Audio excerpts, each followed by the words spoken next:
one question that I ask myself constantly, because debating the religious never really gets you anywhere. That's because, ultimately, the religious aren't interested in anything you have to say, and their minds simply cannot be swayed with evidence, reason, or critical evaluation of their faith. Their beliefs simply don't work that way. Ultimately, most of them don't care if what they believe is factually true, because their beliefs are based on emotion, not logic. So long as they feel good, they're going to do whatever it takes to keep those feel-good chemicals in their brain going. But then you get someone like me who actually cares if what I believe is true, and who, to paraphrase Matt Dillahunty, wants to believe as many true things and as few false things as possible, and know how to tell the difference between the two. I don't really understand people who aren't concerned about what they believe. I consider them, well, let's be honest, to be pathetic. And there are lots of pathetic people out there, people who would rather believe a comforting lie than have to deal with an uncomfortable truth. But then again, I've never been the kind of person to hide from reality. Way back when I was a theist, and I was a very strong theist, all it took was a challenge to examine my faith critically, and my faith evaporated like snow on a hot plate. It simply didn't stand up to any critical scrutiny, and it was important to me to only believe the things that could be objectively verified, and my religious faith couldn't. Therefore, it went away.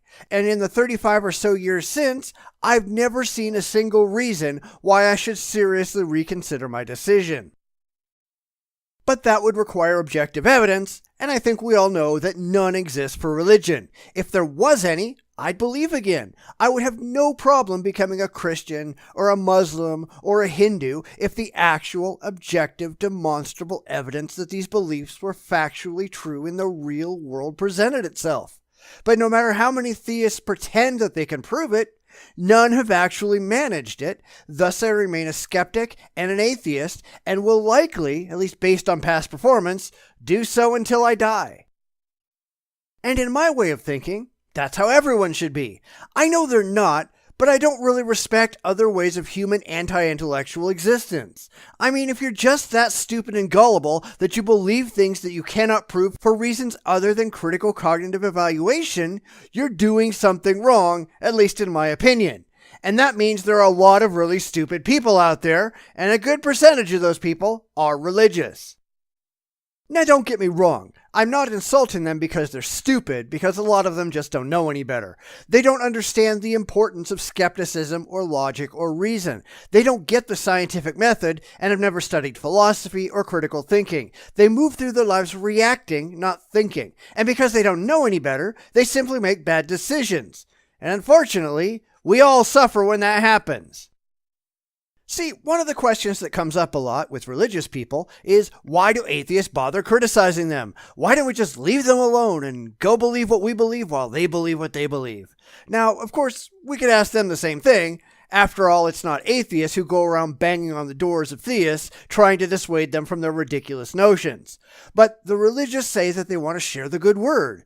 I want to share reality. I'm not here to blow smoke up your skirt. I want you to deal with the world as it actually is. I don't care how you wish it was.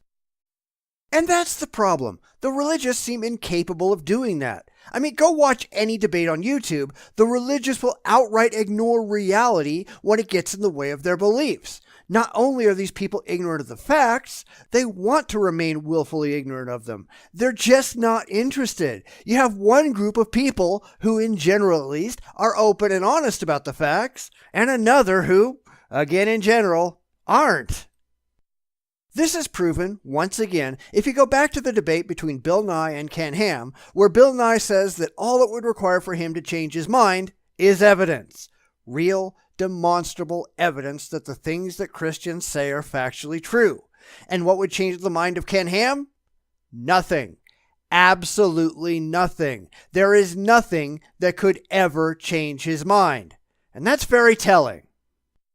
All of these debates are really pointless because they all refuse to address the only real question that matters. Do these gods actually exist?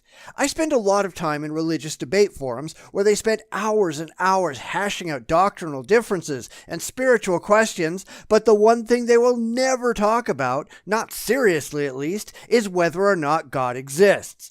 This is not a subject that's up for discussion at all. And in my mind, that's like debating the nutritional requirements for unicorn food without ever talking about the existence of unicorns. It's a completely pointless exercise. It's like talking about what aliens like to do on Saturday night before you ever prove that aliens are real. It's an exercise in mental masturbation, and the second you try to stop the crazy train and interject some rationality, they just don't want to talk about it. It's got to be true. They have faith, and that's the end of it. But it's not. And it's utterly ridiculous to assert that just because you believe that nothing else ever has to be said. You can use that tactic for anything, and it solves exactly 0 problems. But they don't care about solving problems. They care about feeling good, even if they have to lie to themselves to do it. And that's why I've proposed on numerous occasions that the only question we're talking about is the one question theists refuse to address. Oh, sometimes they'll try. Barely, by presenting ridiculous and empty claims, awful philosophical arguments, and personal testimony, none of which actually proves that a god of any kind exists in the real world. And again, they're not really interested in truth, they're interested in emotion. They want to feel good. The second you don't care how they feel, they no longer feel like talking to you. Everyone has to have the same shared delusion in order to be taken seriously in religious circles. And that's why I really question whether debating religion is a worthwhile effort or not. As a skeptic, you can't change the mind of a believer because they're not using it. There is nothing going on in the head of a believer that's open to being proven wrong, because they don't care if they're right. They care if they feel good. The religious are, by definition, fanatics. They engage in beliefs with an extreme or uncritical zeal that cannot be broken in any way. And if that's the case, what's the purpose of engaging in debate with them at all? Oh, I can hear people now. Lots of people deconvert from their religious beliefs. I mean, hell, I did it. But I didn't do it because I debated some non-believer. I think that those deconversions can only come from within. They can't come from the outside. I think that the individual, for whatever reason, has to come to the conclusion that they need to take a serious and rational look at their beliefs to see if they're true.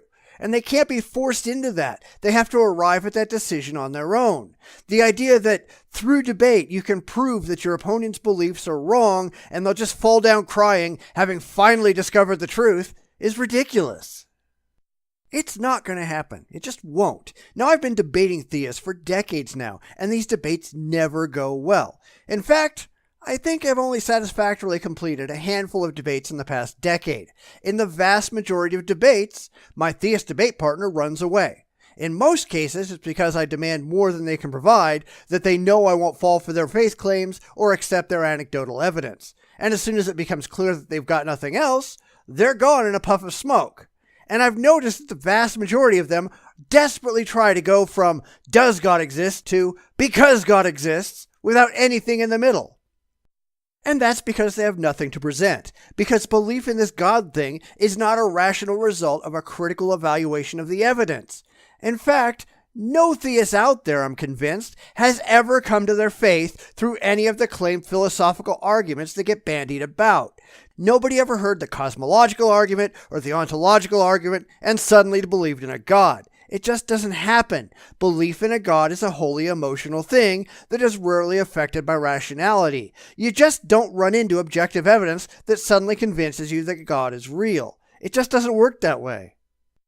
And because it doesn't work that way, the reverse virtually never happens either. People don't get presented with logic or reason or evidence that makes them slap themselves in the forehead and say, "How could I have been so stupid as to believe in a God?" I don't know that I've ever met anyone who had their deconversion work that way.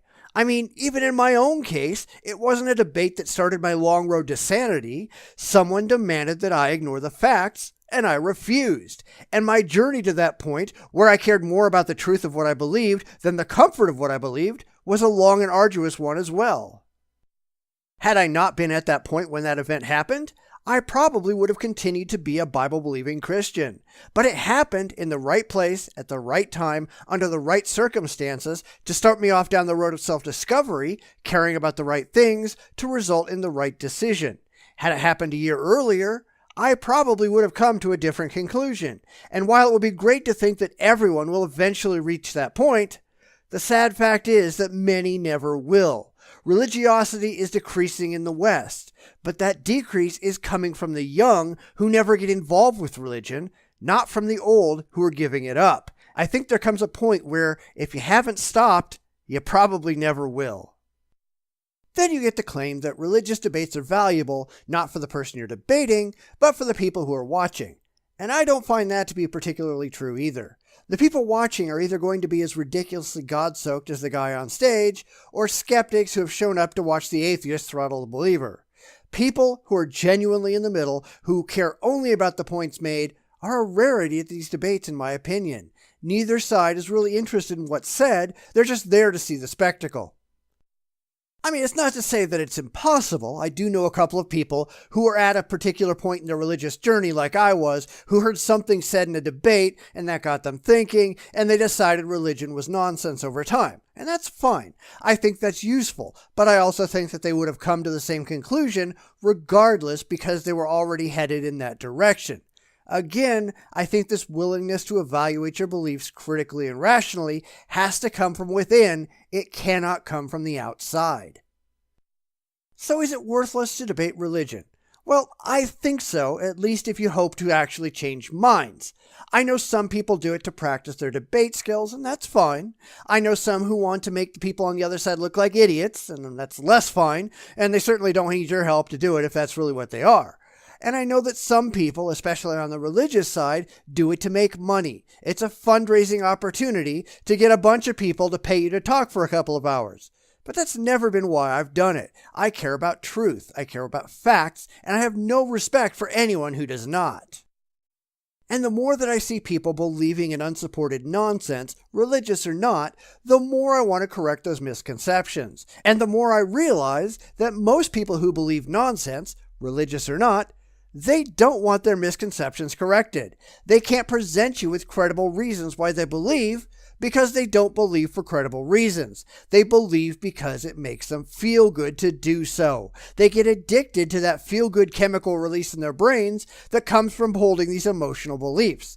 You don't talk an addict down, especially when society at large encourages them to continue getting high. So while I'm probably going to continue debating selectively because I enjoy it, I hold no false pretenses that I'm doing anything but wasting my time.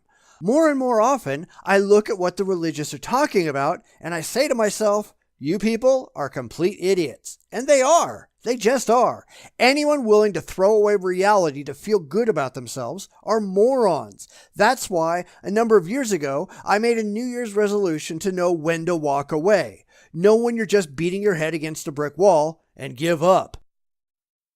Unfortunately, that happens more and more often these days as I find myself talking to people who, let's be honest, the clue train has passed them by. People who not only don't know and don't care, but they're proud that they don't know and don't care. They carry their ignorance flag and march around proudly. They have no clue what they're talking about, and they like it that way. These people are morons, and there are a lot of really proud morons out there. Now, I don't pretend to tell anyone what to do, but for those who debate for reasons other than money and practice, I have to ask why you're doing it. What is it that you think you're accomplishing? I'm really curious, because the more I've done it, the less I feel like I've done anything really worthwhile. I'm not educating the world, I'm wasting my time. Sure, it's my time to waste, and I can do what I like, and I certainly do enjoy poking holes in absurd propositions, but at the end of the day, have I changed the world? Certainly not. And you're not either. So maybe instead of debating the religious, maybe we need to get to people before their minds turn to mush. That might be a better way to secure positive change in the world.